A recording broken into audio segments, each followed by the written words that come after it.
ವೀಕ್ಷಕರೆಲ್ಲರಿಗೂ ನನ್ನ ನಮಸ್ಕಾರಗಳು ಹಾಗೂ ಈ ದಿನದ ಆನ್ಲೈನ್ ತರಗತಿಗೆ ತಮ್ಮೆಲ್ಲರನ್ನೂ ಕೂಡ ಸ್ವಾಗತಿಸುತ್ತಾ ಈ ದಿನದ ತರಗತಿಯನ್ನು ಪ್ರಾರಂಭ ಮಾಡ್ತಾ ಇದ್ದೇನೆ. ಕಳೆದ ಒಂದು ತರಗತಿಯಲ್ಲಿ ಏನು ನಾವು ಎಕ್ಸ್ಕ್ರೀಟರಿ ಸಿಸ್ಟಮ್ ಇನ್ ಹ್ಯೂಮನ್ ಆ ಒಂದು ಕಾನ್ಸೆಪ್ಟಲ್ಲಿ ಹ್ಯೂಮನ್ ಫಿಸಿಯಾಲಜಿನಲ್ಲಿ ನಾವು ಸ್ಟಡಿ ಮಾಡಿರ್ತಕ್ಕಂಥದ್ದು functions of the tubules like DCT, PCT, collecting duct, etc. That is annals. So what are the functions made by those tubules present in the nephron? Now in today's class we will discuss about the regulation of kidney function. Regulation of kidney function. So the kidney function regulated by some specific parts of the body. Those parts regulate the kidney function. Those parts namely, one is hypothalamus and second one is JGA, juxtaglomerular apparatus. JGA andre juxtaglomerular apparatus and heart. So these three parts of the body manage or regulate all the functions of kidney. ಏನು kidney function ಇದೆ, ಆ excretion ಅಂತಕ್ಕಂಥ function, ಆ function ಮಾಡುವಾಗ ದೇಹದಲ್ಲಿರ್ತಕ್ಕಂತಹ ಇನ್ನಿತರೆ 3 ಭಾಗಗಳು ಸ್ಪಂದಿಸುತ್ತೆ, assist ಮಾಡುತ್ತೆ. ಆ ಟೈಮಲ್ಲಿ ಅದನ್ನು ನಾವು ರೆಗ್ಯುಲೇಷನ್ ಆಫ್ ಕಿಡ್ನಿ ಫಂಕ್ಷನ್ ಅಂತ ಕರಿತೇವೆ. ಯಾವುದು ಆ 3 ಭಾಗಗಳು ಅಂದಾಗ, ಒಂದನೇದಾಗಿ hypothalamus. You have heard that word hypothalamus. That part is present in the brain. Brain ಭಾಗದಲ್ಲಿ ನೋಡ್ತೇವೆ ನಾವು hypothalamus. That is very important part. That part releases hormones.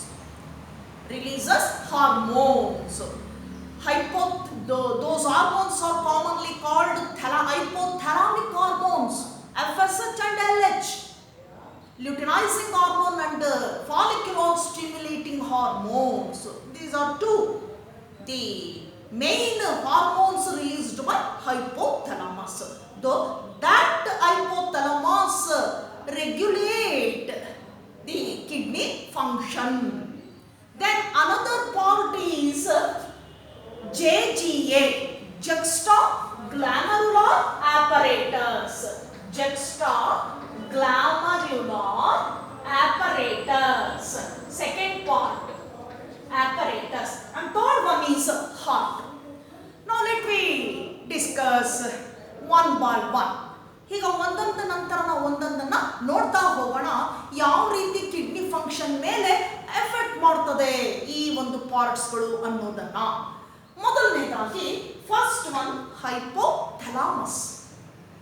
Hypothalamus present in the brain region, that is the pituitary. So pituitary has 2 parts, adenohypophysis and neurohypophysis, anterior pituitary and posterior pituitary. Hypothalamus is present in the neurohypophysis part of the pituitary. ಅಲ್ಲಿ ನಾವು ನ್ಯೂರೋಹೈಪೋಫೈಸಿಸ್ part ಏನಿದೆ ಪಿಟ್ಯೂಟರಿನಲ್ಲಿ, ಆ ಭಾಗದಲ್ಲಿ ನೋಡ್ತೇವೆ hypothalamus ಅನ್ನ. So some receptors are present, special type of receptors, hypothalamic receptors present in the body. They manage, they regulate body fluid volume and the ionic concentration and blood volume. ಕೆಲವು ವಿಶೇಷ ಸೆಲ್ಸ್ಗಳಿದೆ hypothalamus ಅಲ್ಲಿ, receptor cells ಅಂತ ಕರಿತೇವೆ. ಅದನ್ನೇನಂತ ಕರಿತೀವಿ? ರೆಸೆಪ್ಟಾರ್ಸ್ cells ಅಂತ ಕರಿತೇವೆ. ಈ receptor cells ಏನ್ ಮಾಡುತ್ತೆ?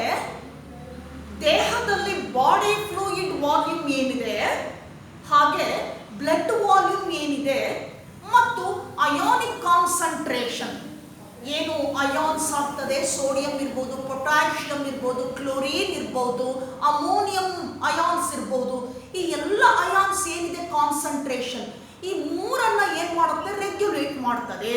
ಒಂದು ಬಾಡಿ ವಾಲ್ಯೂಮ್, ಇನ್ನೊಂದು ionic concentration and blood volume. ಯಾವುದು? ಈ receptor cells. But some time the body fluid volume goes on decreasing. If it is decreases, ಏನಾದರೂ ಅದು ವಾಲ್ಯೂಮ್ ಕಡಿಮೆ ಆದಾಗ ವಾಟ್ ಹ್ಯಾಪನ್, ಏನಾಗುತ್ತೆ? By that time hypothalamus, the special type of receptors approach hypothalamus to release a hormone. That hormone increases the body fluid volume, blood volume and also ionic concentration. ಯಾವಾಗ ನಮ್ಮ ದೇಹದ ಒಂದು ಬಾಡಿಯಲ್ಲಿರ್ತಕ್ಕಂಥ fluid volume ಏನಾದರೂ ಕಡಿಮೆ ಆದಾಗ ಆ ಸಂದರ್ಭದಲ್ಲಿ ಈ ರಿಸೆಪ್ಟಾರ್ ಸೆಲ್ಸ್ ಏನ್ ಮಾಡುತ್ತೆ, ಹೈಪೋಥಾಲಮಸ್ ಅಲ್ಲಿರ್ತಕ್ಕಂಥ ರಿಸೆಪ್ಟಾರ್ ಸೆಲ್ಸ್ ಏನ್ ಮಾಡುತ್ತೆ, ಅಪ್ರೋಚ್ ಮಾಡುತ್ತೆ ರಿಸೆಪ್ಟರ್ ಯಾವುದಕ್ಕೆ, ಹೈಪೋಥಾಲಮಸ್ಗೆ ರಿಲೀಸ್ ಮಾಡಲಿಕ್ಕೆ ಒಂದು ಎನ್ಸೈಮ್ ಅನ್ನ ರಿಲೀಸ್ ಮಾಡ್ತದೆ. ಹೈಪೋಥಾಲಮಸ್ ಇಂದ ಏನಾಗುತ್ತೆ, ಎನ್ಸೈಮ್ ರಿಲೀಸ್ ಮಾಡ್ತದೆ. So that enzyme is called as ADH. ADH ಅಂತ ಕರಿತೇವೆ, antidiuretic hormone or vasopressin. ಆ ಹಾರ್ಮೋನ್ ಏನಂತ ಕರಿತೀವಿ, ADH or vasopressin. Vasopressin. So ADH otherwise called as vasopressin. That hormone, ADH means anti-diuretic hormone. Anti-diuretic hormone. Shortly termed as ADH. So hypothalamus by that time, when the body fluid goes on decreases, by that time hypothalamus releases a hormone called ADH or vasopressin. That hormone increases the body fluid volume, blood volume and ionic concentration. So by that time the kidney function are regulated by hypothalamus. By that time whenever the body fluid goes on decreasing, so that is affected by the kidney function. By that time the hypothalamus releases a hormone ADH or vasopressin that increases body volume. The next part, that is JGA, another part associated with the kidney function. JGA, juxtaglomerular apparatus. ಹಾಗಂದ್ರೆ juxtaglomerular apparatus. ನಾವು ನಿನ್ನೆಯ ಒಂದು ಕ್ಲಾಸಲ್ಲಿ study ಮಾಡಿದ್ವಿ. A special type of apparatus present in between DCT, distal convoluted tubule and glomerulus of Bowman's capsule. ಈ ಏನು glomerulus ಇದೆ ಬೌಮ್ಯಾನ್ಸ್ capsule ಅಲ್ಲಿ, ನಾವು ನೆಫ್ರಾನ್ ಅನ್ನ ಸ್ಟಡಿ ಮಾಡಿದಾಗ ಸ್ಟ್ರಕ್ಚರ್ ಅನ್ನ, ಆ ಎರಡರ ಮಧ್ಯೆ ಈ ಒಂದು apparatus ಇದೆ. So JGA, when the apparatus, this apparatus regulate glomerular blood pressure, then the glomerular blood flow and the glomerular filtration rate. ಹಾಗಾದ್ರೆ ಈ JGA ಏನ್ ಮಾಡುತ್ತೆ ಅಂದಾಗ, ಏನು ಒಂದು ಗ್ಲಾಮರುಲಾರ್ ಫಿಲ್ಟ್ರೇಷನ್ ರೇಟ್ ಏನಿದೆ ಅದನ್ನ, ಹಾಗೆ ಗ್ಲಾಮರುಲಾರ್ ಬ್ಲಡ್ ಫ್ಲೋ ಏನಿದೆ, ಆ ಗ್ಲಾಮರುಲಸ್ ಪಾರ್ಟ್ ಅಲ್ಲಿ ಬ್ಲಡ್ ಫ್ಲೋ ಆಗುವಂತಹ ಒಂದು ವಾಲ್ಯೂಮ್ ಏನಿದೆ ಅದನ್ನ, ಹಾಗೆ ಗ್ಲಾಮರುಲಾರ್ ಬ್ಲಡ್ ಪ್ರೆಷರ್ ಅನ್ನ, ಈ ಮೂರನ್ನು ಕೂಡ ಏನ್ ಮಾಡುತ್ತೆ, ಅದು ಬ್ಯಾಲೆನ್ಸ್ ಮಾಡ್ತದೆ JGA. ಒಂದು ಗ್ಲಾಮರುಲಾರ್ ಫಿಲ್ಟ್ರೇಷನ್ ರೇಟ್, ಅದನ್ನು ನಾವು JFR ಅಂತ ಕರಿತೇವೆ. ಹಾಗೆ ಗ್ಲಾಮರುಲಾರ್ ಬ್ಲಡ್ ಫ್ಲೋ GBF ಅಂತ ಹೇಳ್ತೇವೆ. ಹಾಗೆ ಗ್ಲಾಮರುಲಾರ್ ಬ್ಲಡ್ ಪ್ರೆಷರ್ GBP. ಈ ಮೂರನ್ನ ರೆಗ್ಯುಲೇಟ್ ಮಾಡುತ್ತೆ JGA, juxta glomerular apparatus.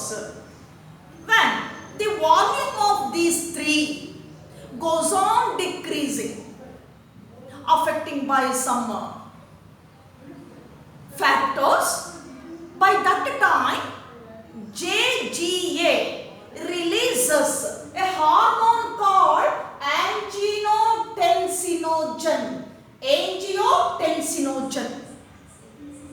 Angiotensin ಅನ್ನುವಂತಹ ಹಾರ್ಮೋನ್ ಅನ್ನು ರಿಲೀಸ್ ಮಾಡ್ತದೆ JGA.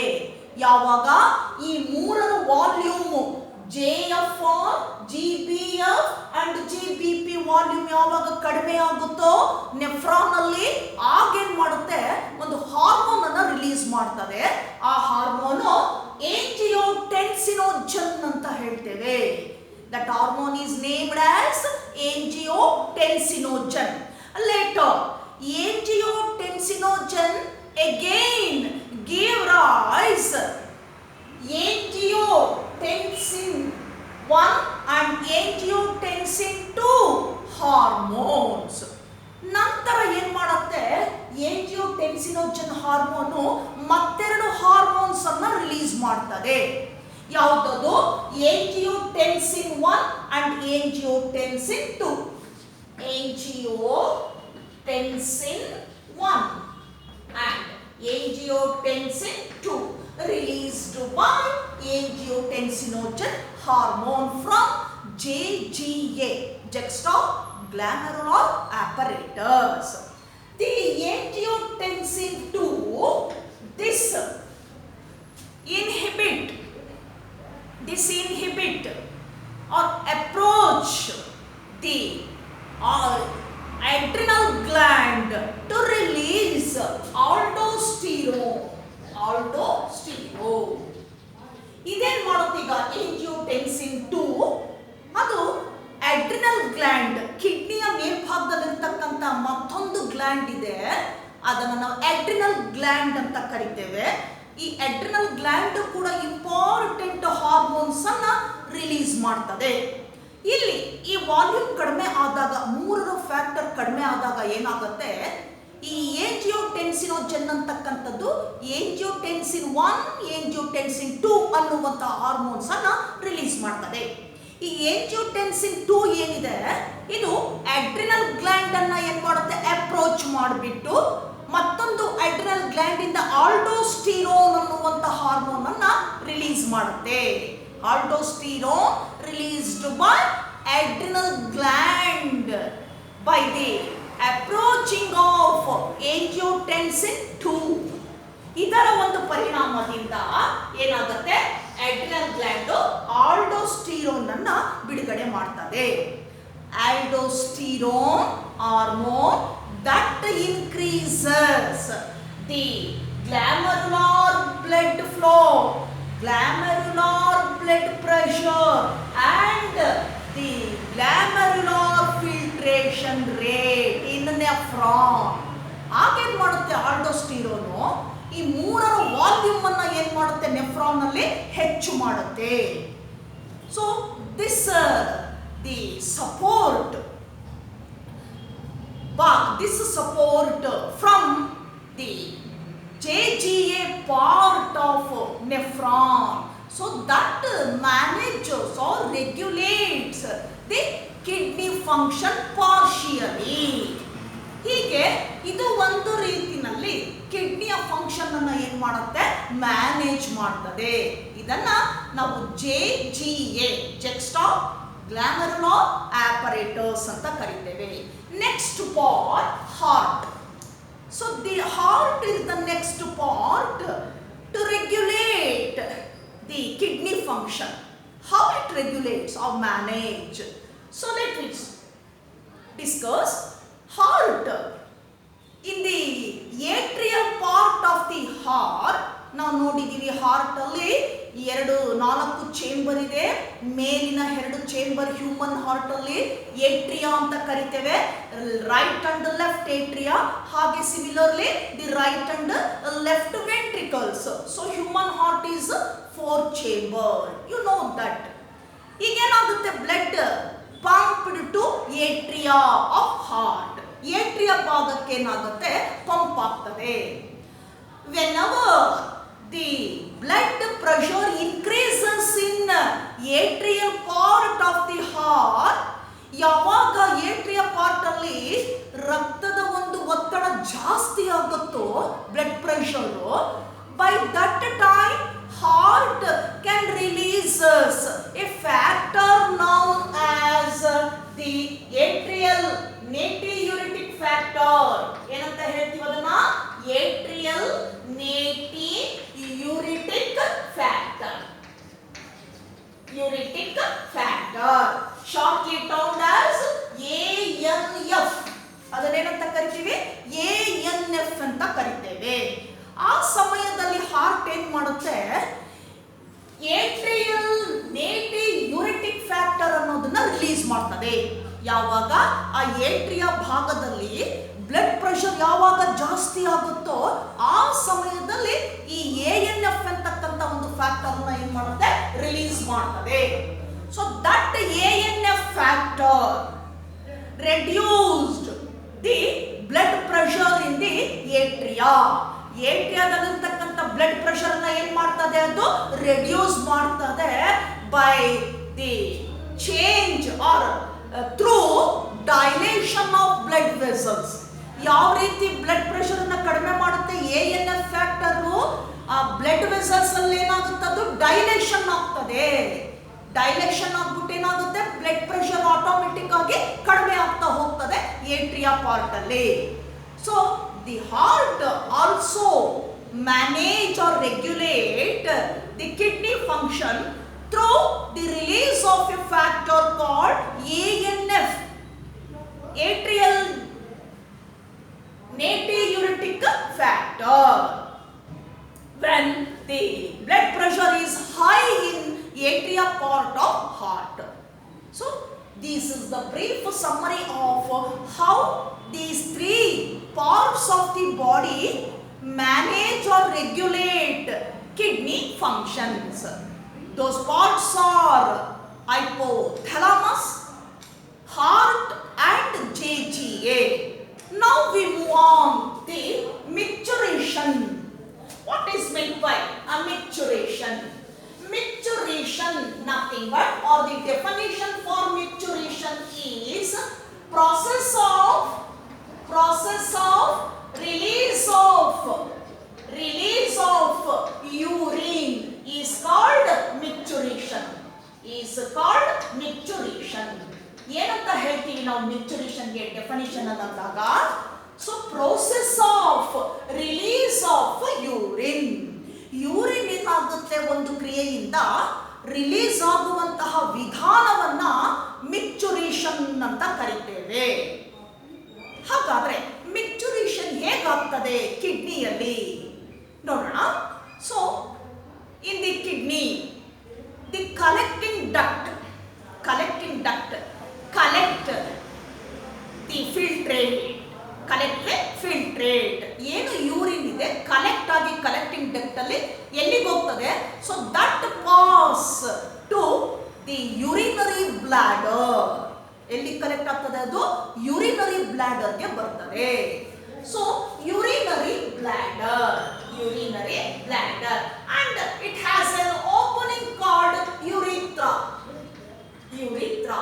So the filtrate or urine next passes to the urinary bladder. The urinary bladder made up of smooth muscles.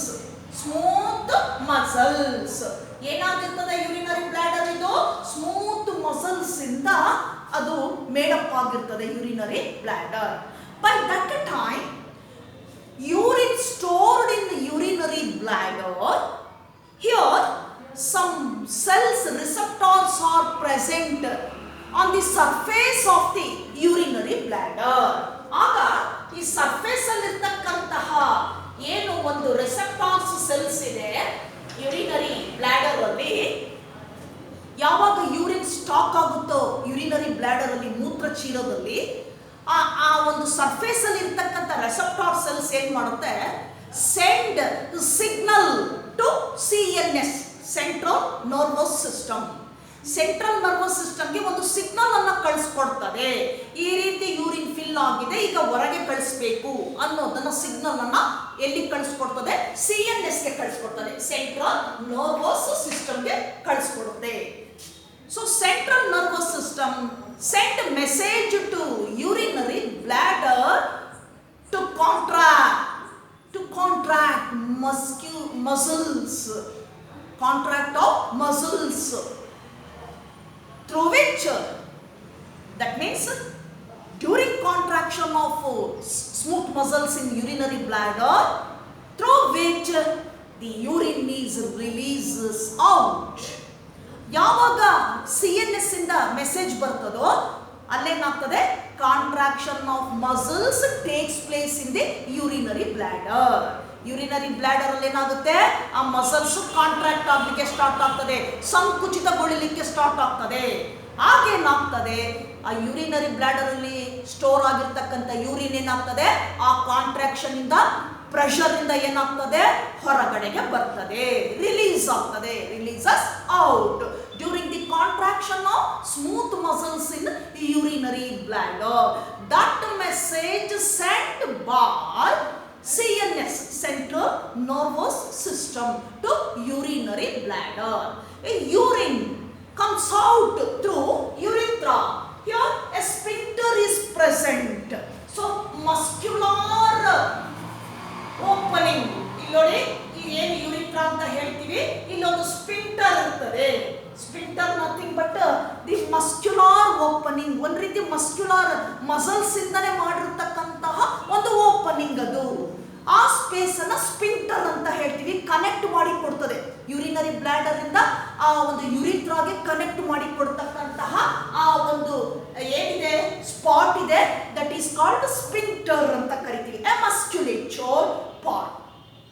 So through which urine passes out or comes out from the urinary bladder. ಈ ಮೂತ್ರ ಚೀಲದಿಂದ ಏನಾಗುತ್ತೆ, ಮೂತ್ರ ಒಂದು ರಂಧ್ರದ ಮೂಲಕ ಯುರಿಥ್ರಾದಿಂದ ಏನಾಗುತ್ತೆ, ಹೊರಗಡೆಗೆ ಬರ್ತದೆ. Now urine in case of human containing urea. So ಆ ಯೂರಿನ್ ಅಲ್ಲಿ ಏನಿದೆ, ಯೂರಿಯಾ ಇದೆ. A healthy person releases or excrete 1.5 liter of urine per day. ಒಬ್ಬ ಆರೋಗ್ಯವಂತ ಮನುಷ್ಯ ಒಂದು ದಿನದಲ್ಲಿ 1.5 ಲೀಟರ್ ಅಷ್ಟು, 1.5 ಲೀಟರ್ ಅಷ್ಟು ಯೂರಿನ್ ಅನ್ನ ಪಾಸ್ ಮಾಡ್ತಾನೆ. Urine is light yellow colour watery fluid. ಹೇಗಿರುತ್ತೆ ಯೂರಿನ್? Light yellow colour watery fluid containing urea, that's why that urine brings a type of odor, ಒಂದು ರೀತಿಯಾಗಿರ್ತಕ್ಕಂಥ ವಾಸನೆಯನ್ನು ಕೊಡ್ತದೆ. that is due to the presence of small amount of urea per day. 15 to 20 grams of urea releases out through excretion. ಆ ಒಂದು excretion ಮೂಲಕ 15 ರಿಂದ 20 grams ಅಷ್ಟು ಏನಾಗ್ತದೆ, ಯೂರಿನ್ ಇಂದ ಪಾಸ್ ಆಗ್ತದೆ ಹೆಲ್ತಿ ಪರ್ಸನ್ ನಲ್ಲಿ. ಹಾಗಾದ್ರೆ ಯೂರಿನ್ ಹೇಗಿರ್ತದೆ ಅಂದ್ರೆ, light yellow colour watery fluid and slightly acidic. ಹೇಗಿರುತ್ತೆ pH? acidic pH ಅಲ್ಲಿರ್ತದೆ 6.0. so slightly acidic. The process of release of urine is called micturition. ಆ process ಅನ್ನು ಏನಂತ ಕರಿತೀವಿ ನಾವು? micturition ಅಂತ ಕರಿತೇವೆ. so the release of urine under the control of neural signal, it is called the micturition flex. ಅದನ್ನೇನಂತ ಕರಿತೀವಿ? micturition flex. So micturition along with the neural signal or neural coordination, that is called micturition flex. Adana micturition flex anta kariteve. So this is the brief summary of micturition. First definition for micturition: process of release of urine through excretion is called micturition. Then micturition flex nothing but micturition along with the coordination of neural signal, that is called micturition reflex. So this is enough for today's class. Then I will take up the next one, disorders of excretory system, in next class. Till then, goodbye.